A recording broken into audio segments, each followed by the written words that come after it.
po, Christian at Doris. Good morning, sir. Sir Benjo. Sa lahat po ng nanonood na ikinig. Apo, Ayun. maraming salamat, Sir Benjo. Na gusto ko lang namin kausapin tungkol nga po dito sa inapurbahan ng Pangulong Marcos na kauna-unahang Nationwide Digital Connectivity Master Plan. Siguro po sa parte po ninyo mga guro sa mga paaralan po, ano po ba ang gaano kahalaga po ang pangangailangan ninyo sa maayos na internet connection sa mga paaralan? Well, napakahalaga niyan kasi ngayon lahat po, practically everything, ang kinakailangan po natin ay merong pangangailangan doon sa connectivity, sa internet connectivity, kahit kami sa teaching, yung aming, lalo na ngayon wala pa naman tayong mga wala tayong mga printed books. So yung ating mga modules, yung mga learning activity sheets, lahat yan ay downloadable doon sa DepEd website halimbawa, or sinishare sa amin yan, pati yung aming mga ngayon, yung mga forms, even yung aming class records, yung aming mga lesson exemplars, lesson plans, lahat po yan ay digital. Opo. Siyempre, minimodify na lamang namin yan. At even yung ating mga bata po. Pero, ate, alam nyo, hindi po ba, Opo. kayo na rin ang nagsabi ng matagal na panahon na pinaplano yan at nakalatag na yan eh.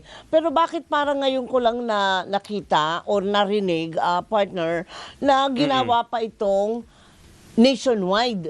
So, sa panahon lang ba ng administrasyong ito, nabigyan ng tamang pansin? Itong dahil kung maaalala mo, partner, yung mga survey na lumalabas, lalo na sa Southeast Asia, kulelat na kulelat Nagapak tayo sa internet connection. Kaya nga.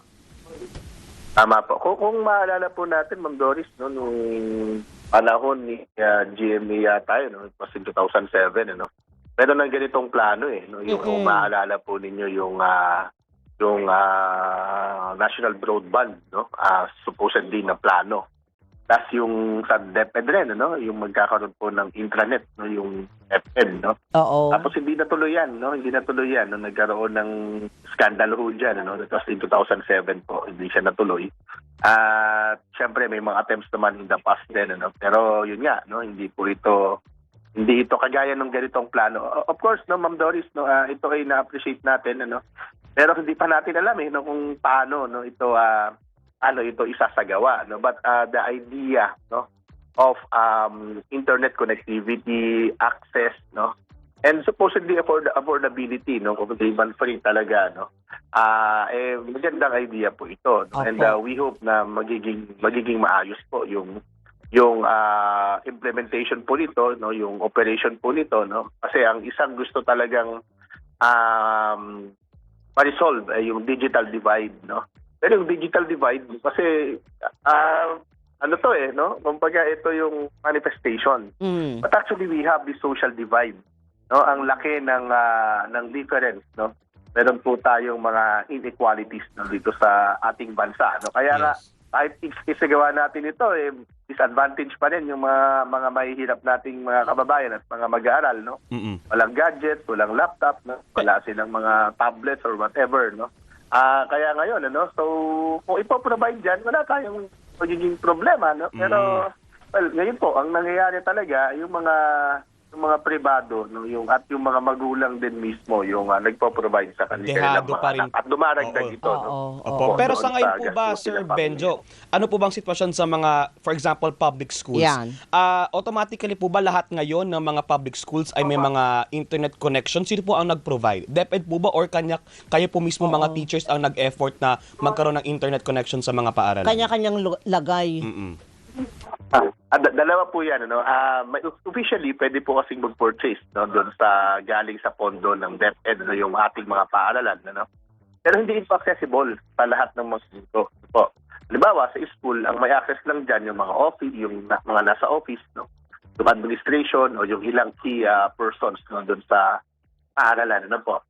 So, yung mga teacher naman po, in most cases, yung mga teacher po, talagang kami, yung bumibili ng aming loan na prepaid niya usually so yun po yung ginagamit namin na mga data. Hindi po ito provided. Pero ang tinatanong mo sa Christian, internet connectivity, di ba? Ang problema pa nga namin, yung gamit, yung gadget. Yeah. Walang laptop na ibinibigay na libre. Bali, sa wala ating ang mga mabilis na public schools. internet connection Oo. kung wala naman kayong gadget para magamit At yung saka, internet.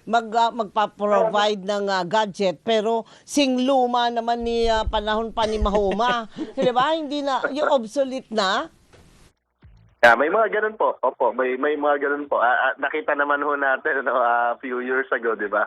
Nagkaroon din ng iskandalo dyan sa DepEd laptop. No? At, may kaso na yan. No? Nasa ombudsman na po yung case na po na yan. Oo. Pero at least, no, tama po yan, no, na dapat po nating tignan ito. Ngayon naman, in all fairness, no, may mga attempts naman po, no, at may mga pag-usumikap yung ating gobyerno to provide, no, this essential gadgets, no, to our teachers po. No, kung maaalala nyo, nung huling sona ng ating Pangulo, di ba, sinabi niya, yung mga teacher ay bibigyan ng laptop. No? Oo. Although, ang pagkakaintindi natin doon talaga, Ma'am Doris, bawat isang teacher, di ba? Pero, grammatically, no, hindi naman Hindi niya pala. sinabi na tag-iisa. Oo. Opo, pero, ganun yung Tag-iisa per inasahan po eskwela natin. At pala.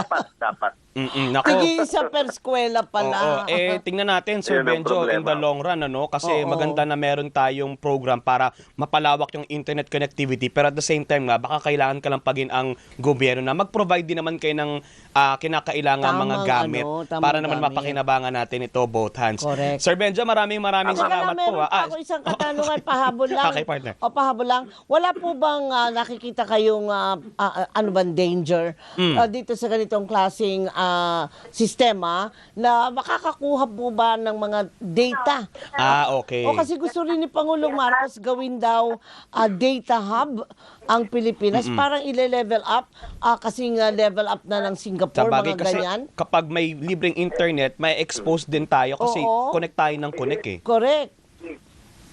Yes, lagi pong may danger, no? Ang paggamit ng technology, lagi po naman, kahit anong technology po, no? Lagi po yung may danger, no? So, kinakailangan lang talaga meron tayong mga safeguards. Like, for example, yung accessibility. Sa schools naman po, no? Sa mga offices, even sa government offices po, no?